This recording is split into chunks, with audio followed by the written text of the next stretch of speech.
आज एक जो बड़ी इंपॉर्टेंट चीज अदालत में सामने आई, जिस मवाद पे इस्तगासा इनसार कर रहा है वो एक यूएसबी है, और उस यूएसबी में कोई 65 वीडियोस हैं, और उस पे एनसीसीआई जो है उसकी रिपोर्ट थी, उसका जो रिपोर्ट का ऑथर था वो अदालत में आया। उसने ये अदालत में बताया कि वीडियोस मिक्सिंग पे मबनी है, वीडियोस में एडिटिंग है, वीडियोस में बहुत सी जगहों पे ऐसा है कि कोई जो शख्स कहा जा रहा है कि जो बात कर रहा है उसके होंठ नहीं हिल रहे और उसके रिकग्निशन का कहा गया है, और ये साबित हुआ है किसी भी वीडियो में ओरिजिनल सोर्स मौजूद नहीं है, किसी भी वीडियो के मुतालिक जिस मोड से रिकॉर्ड किया गया है वो मौजूद नहीं है। और ये उस जो रिपोर्ट है उसके कंक्लूजन में लिखा हुआ है कि ये तमाम वीडियोस जो सी हैं अनऑथेंटिकेटेड हैं, मैनिपुलेटेड हैं, और ये तमाम चीजें रिकॉर्ड पे आ चुकी हैं। ये इस्तगासा का अपनी दस्तावेज है, और इस दस्तावेज के मुताबिक जो वीडियोस जिन पे इस्तगासा इनसार कर रहा है, इस शहादत की रोशनी में मैं ये समझता हूं कि अदालत इंशाल्लाह उस वीडियो को रद्द करेगी।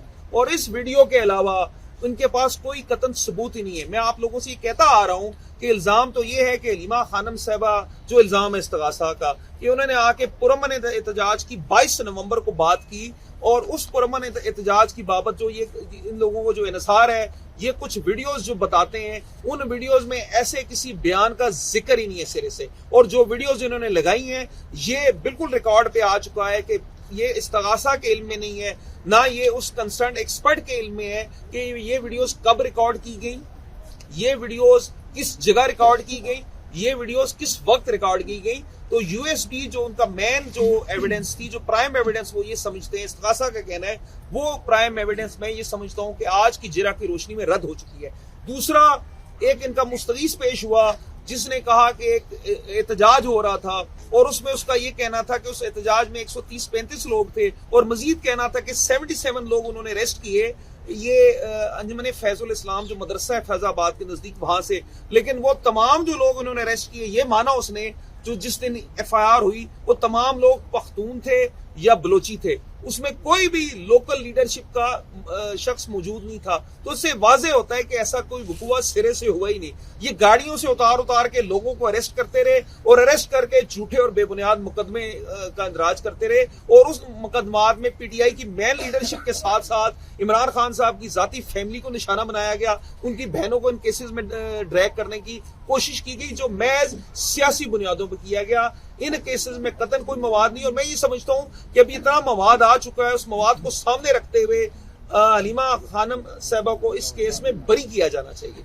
तो आज की ये सारी कार्रवाई थी। बाकी बात आप, और एक इंपॉर्टेंट बात कि इस तमाम कार्रवाई में जो एक और बात उसने की कि 1 मिनट तक 6-7 लोग फायरिंग करते रहे। मुस्तगीस ने ये कहा कि 1 मिनट तक 6-7 लोग फायरिंग करते रहे, और उसमें हलीमा आपा ने भी एक बात ऐड की कि ये बताइए कि ये जो पुलिस वाले थे क्या इन्होंने कोई बुलेट प्रूफ जैकेट पहनी हुई थी?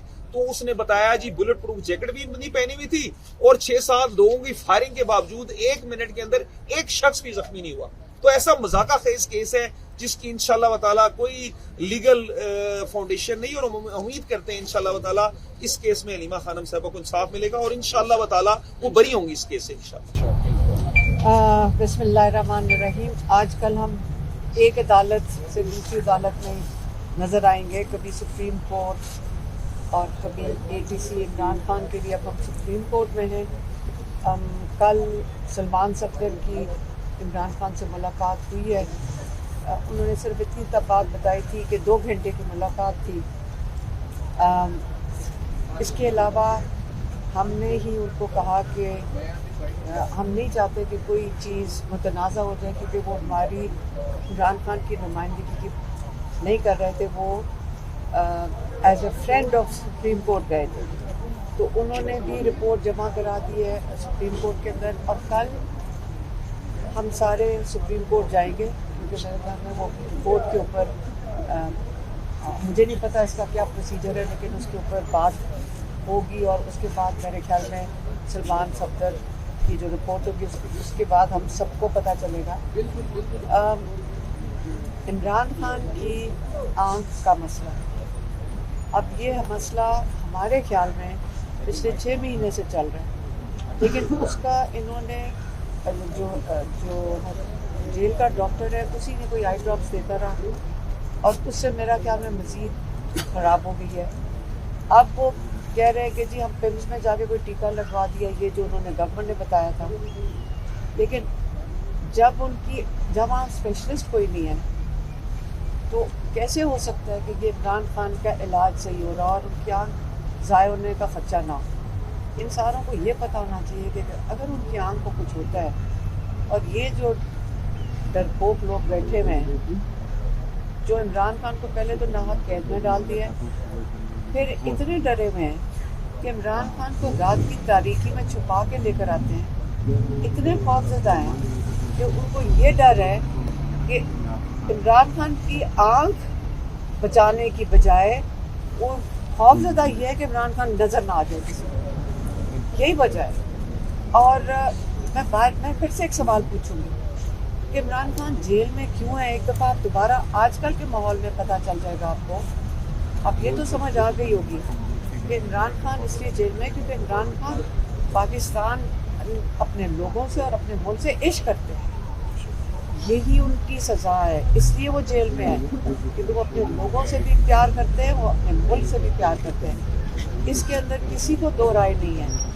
और यही वजह है कि आजकल इन हालात में जब हमें इमरान खान की बाहर ज़रूरत है, जब पाकिस्तानियों को बाहर ज़रूरत है, हमें पाकिस्तान को अपने मुल्क को जोड़ने के लिए, मुत्तहिद रखने के लिए पाकिस्तान में इमरान खान की ज़रूरत है। जब सारों को पता है कि एक इमरान खान है जो एक पाकिस्तान मुल्क को जोड़ के रख सकते हैं, और 8 फरवरी जिसके लिए बड़ी न्यूज़ चैनल्स ने कोशिश की डिस्ट्रैक्शन के लिए, 8 फरवरी एक कामयाब हड़ताल थी और इसमें इनको पल्स मिल चुकी है। और हमें भी कई लोगों ने बताया, क्योंकि लोग आके हमें भी, हम अडयाला के बाहर बैठते काफ़ी खबर मिल जाती है।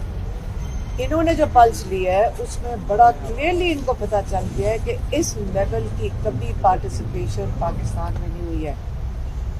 Sindhi interior, Sindh, Pakistan interior, KP, Balochistan, Gilgit Baltistan, Kashmir, Azad Kashmir जिसको हम कहते हैं, तो ऐसी पार्टिसिपेशन तारीख में नहीं है। इनको ये समझ आ गई है कि एक इंसान जो पाकिस्तान को जोड़ के रख रहा है वो इमरान खान है, और उसके ऊपर जितनी मर्जी डिस्ट्रैक्शन करने। ये डार साहब खड़े हैं, इनको भेजा गया था कि पूछे पसंद का। आप मुझे बताएं, पतंग उड़ाने का हम रंगरलियाँ नहीं मनाते, हम बचपन से आज से हम सारे बच्चे भी पतंग उड़ाना एक स्पोर्ट है, जैसे कि आप क्रिकेट और बाकी चीज़ें करते हैं।